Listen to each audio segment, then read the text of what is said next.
আসসালামু আলাইকুম, আমি আতিকুল্লাহ। ফ্রি বাংলা টিউটোরিয়ালের পক্ষ থেকে আপনাদেরকে স্বাগতম। আজকে আমরা একটি নতুন টিউটোরিয়াল সিরিজ শুরু করতে যাচ্ছি এবং সেটি হচ্ছে ফটোশপ নিয়ে।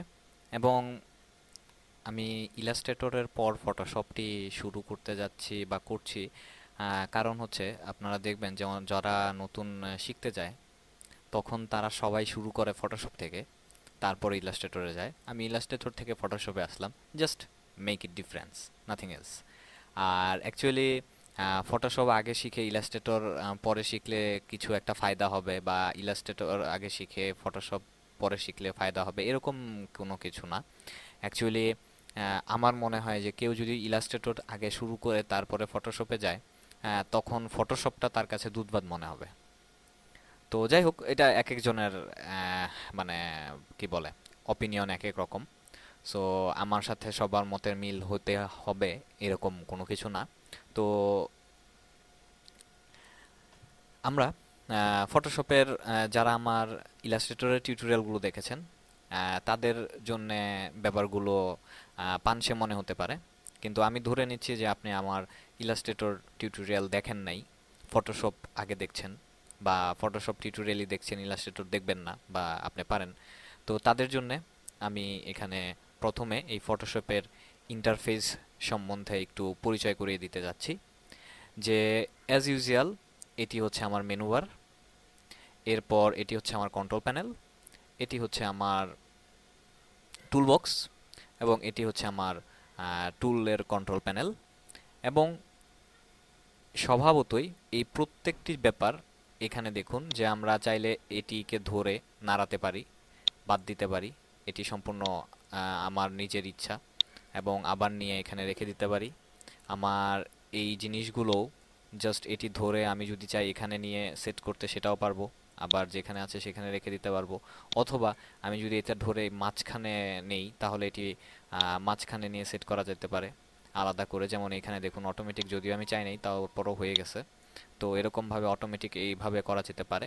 তো এটি সম্পূর্ণ নির্ভর করে আপনার নিজের ইচ্ছার মতো কিভাবে আপনার ইন্টারফেসটিকে সাজাবেন। তো এটি হচ্ছে, এবং এটি এখানে দেখুন এটি ক্লিক করলে এটি এক্সপান্ড হচ্ছে, আবার ক্লিক করলে এটি চলে যাচ্ছে। এবং এটির মধ্যে যে দুটি অপশন রয়েছে, অটো হাইড এবং অটো হাইডকে অফ করে রাখা।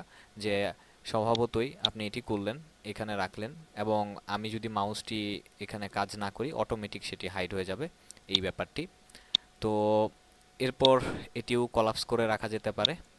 আবার এখানে এটি ক্লিক করলে দুটি কলাম তৈরি করা যেতে পারে, এবং ইচ্ছা করলে একটি কলাম তৈরি করা যেতে পারে। এবং এখানে নিচে দেখুন যেগুলোর নিচে এরকম কোণা চিহ্নের মধ্যে সাদা এই বিষয়টি রয়েছে, সাদা কোণা রয়েছে, সেগুলো আপনি বুঝতে পারবেন যে এগুলোর মধ্যে আরও কিছু অপশন রয়েছে, টুলস রয়েছে। তো এখানে আমি প্রথমে যে ব্যাপারটি দেখাতে চাচ্ছি সেটি হচ্ছে এডিট মেনুর মধ্যে প্রেফারেন্স। স্বভাবতই এটি কন্ট্রোল কে দিয়ে আপনি শর্টকাট কিবোর্ডে ইউজ করতে পারেন, এবং স্বভাবতই আমাদের যে কোনো সফটওয়্যার প্রথমে শুরু করার আগেই তার সেটিংটি আগে দেখে নেওয়া উচিত আমি মনে করি। তো এখান থেকে আপনারা এখানে বিভিন্ন ট্যাব রয়েছে, সেই ট্যাব থেকে আপনাদের জিনিসগুলো যেগুলো ঠিকঠাক করে নেওয়া দরকার সেই অনুযায়ী আপনারা ঠিকঠাক করে নিতে পারেন। এটি সম্পূর্ণ আপনার ব্যাপার, যেরকম আপনি চান। এবং এখানে দেখুন আমি যদি এটির মধ্যে ক্লিক করি, এটি ডার্ক কালার হয়ে যাচ্ছে। এটি বাই ডিফল্ট থাকে, এটি একটু সাদা, এবং এটি আরেকটু সাদা। এরকমভাবে আমরা কালার চেঞ্জ করতে পারি।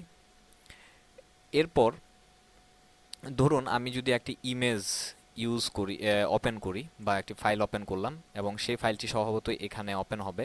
এবং এটি ওপেন হওয়ার পর ঠিক নিচে একটি ড্রপ ডাউন, একটি শ্যাডো থাকে, এবং বর্ডার যাকে বলা হয়। তো আপনি চাইলে সেই বর্ডারটি এখানে নান অথবা ড্রপ শ্যাডো দিয়ে দিতে পারেন, এটা আপনার ইচ্ছা, যা আপনার ইচ্ছা। এবং ফুল স্ক্রিন, সেই ফুল স্ক্রিনের কালারটি চেঞ্জ করতে পারেন।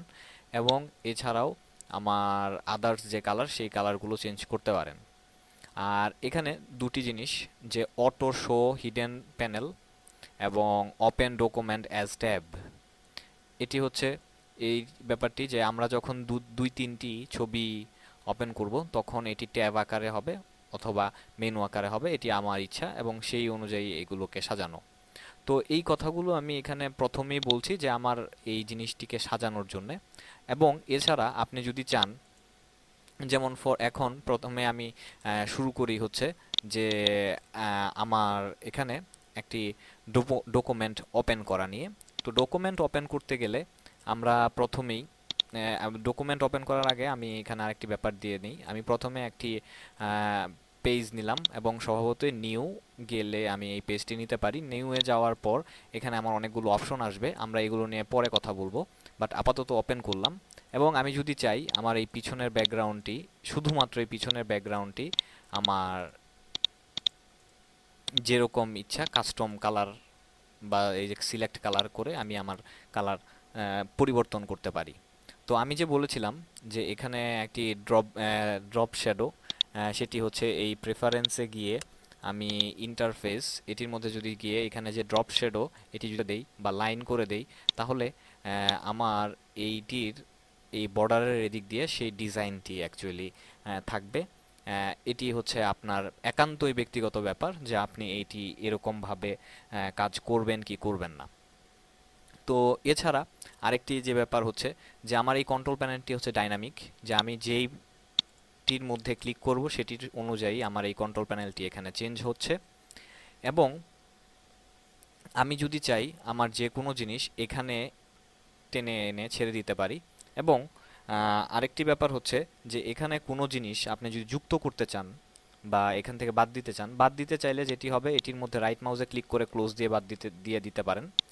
অথবা আপনি যদি এই পুরোটি বাদ দিতে চান তাহলে এখানে জাস্ট ক্লিক করে ক্লোজ ট্যাব এটি দিতে পারেন।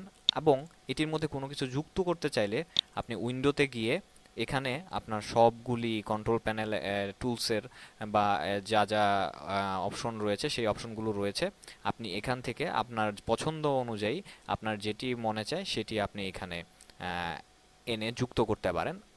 এবং এটিকে যেগুলো, যেমন এখন আমার এই লেয়ার অপশনটি, যেমন এই যে লেয়ার অপশনটি যুক্ত করা আছে এই কারণে এটি রাইট চিহ্ন হয়ে রয়েছে।